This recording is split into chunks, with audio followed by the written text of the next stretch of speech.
This story is not for the faint of heart. If you're alone, maybe turn on a light. Or don't. Either way, what you're about to hear is based on real events. As real as nightmares can be. I've lived in the city my whole life. A gray, lifeless maze of concrete and glass. The only patch of green we had was a sad little park behind our apartment. But my father, he was from somewhere else. Somewhere wild. Somewhere that lived in his stories. Stories about endless forests, crystal lakes, and mountain air so pure it could heal your soul. He used to talk about that place constantly, sometimes with a smile, sometimes with longing, sometimes with a kind of pain I didn't understand. Until one day, last summer, he announced we were finally going, me, him, and Mom, to his childhood village, for the whole summer. I was 19, and to be honest, I wish we had never gone. When we arrived, I finally understood what he meant. The lakes really were glassy mirrors of the sky. The forests loomed like green cathedrals, and the mountains stood proud, dressed in wildflowers. For the first time in years, my father looked alive. But my mom, she wasn't feeling it. She wanted the beach, a cocktail, a sun lounger, not mosquito bites and creaky beds in a wooden cabin. Grandma and Grandpa met us at the gate. It had been years since I'd seen them. Grandma had more wrinkles and silver in her hair. Grandpa, same as ever. Beard, jokes, flannel shirt. Inside their cozy log house, the kitchen table was piled with food.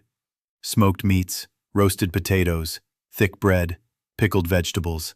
I stuffed myself, then went to shower and change. I needed to clear my head. That's when I saw the forest up close. The trees were giants, fir trees so tall they blocked out the sky. I stepped to the edge, breathing in the scent of pine and moss. I was pulling out my phone to take a picture, when a voice behind me made me jump. "Don't go in there, girl," a man said. I turned to see an old hunter. Tall, bony, dirty camouflage, a long rifle slung over his shoulder. His face was leathered with age, but it was his eyes that scared me. One was clouded, like dead glass. A deep scar ran from that eye down his cheek, like a bear had clawed him once. "Why would you sneak up on me like that?" I snapped, still shaking. He didn't answer, just repeated, "Don't go into the forest. It's wild. There are predators." And then, like a ghost, he turned and disappeared into the trees. I ran back and told my dad. He just laughed. "Ah, that's Old Man Nestor. He's been ancient since I was a kid. Local legend. Knows these woods better than anyone. Supplies half the village with meat. Yeah, he's creepy, but harmless. Mostly." He paused. Serious. "Still, don't go into the woods alone. Seriously." I listened. The next day, I took my dad's old bike and rode down to the lake. It was quiet. Too quiet. No one around. The water looked beautiful, so I stripped down and jumped in. Ice. It was like diving into a freezer. I gasped, scrambled out, dried off in the sun, and started the ride back. That's when he showed up. A guy about my age sped up beside me on a mountain bike. Blonde, tan, flashy smile. Friendly. "Hey," he said, curious. "Do I know you?" I asked. Casual. "Nah, I saw you at the lake." Suspicious. "Were you watching me?" Reassuring. "No, I swear. Just riding by." I didn't trust him, but he seemed harmless. When he asked to ride with me back to the village, I said fine. His name was Igor. Chatty guy. Talked about triathlons and nature. I wasn't really listening. My stomach felt off. I needed to pee. I told him to wait, ducked off the trail, and crouched in the bushes.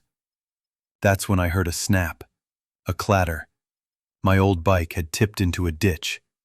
I stood up, swearing, and then I saw him, Nestor, standing on the road, rifle raised, aiming at Igor. Panicked. "Hey, what's going on?" I yelled, but Nestor didn't even glance at me. Coldly.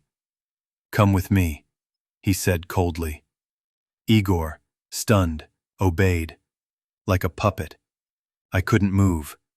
My heart was pounding so loud it hurt. I followed them, slowly, hiding behind trees. They moved deeper into the woods. Then Nestor barked a command. Harsh. "On your knees." Igor hesitated, confused. "What? What?" I nearly screamed, but caught myself. Blood sprayed the clearing. Igor dropped like a stone. I crouched low, frozen in terror. My body refused to move. I watched Nestor drag Igor's bike into the woods and vanish. When I finally dared to move, I crept closer, filming everything. Blood, flesh, brain matter. I needed proof. I needed to get out. But then, I heard branches crack. Nestor was back. He didn't see me. Not yet. He rolled Igor's body, pulled a knife from his coat, and began carving. Skin, flesh, red meat. I ran. He caught me, tackled me in the woods, pinned me down. "Shut up, or I'll blow your brains out," he snarled. He marched me back to the clearing, back to Igor's corpse, headless now, blood everywhere. "Sit," Nestor said. He told me about people, how they freeze when they see a gun, how they obey, how easy it is to make them do things. "I feed them human meat," he grinned. "They think it's moose or beaver. They love it." He cut a piece from Igor's thigh and fed it to me. I gagged. I cried, but I chewed. It was the only thing that kept me alive. Until I snapped.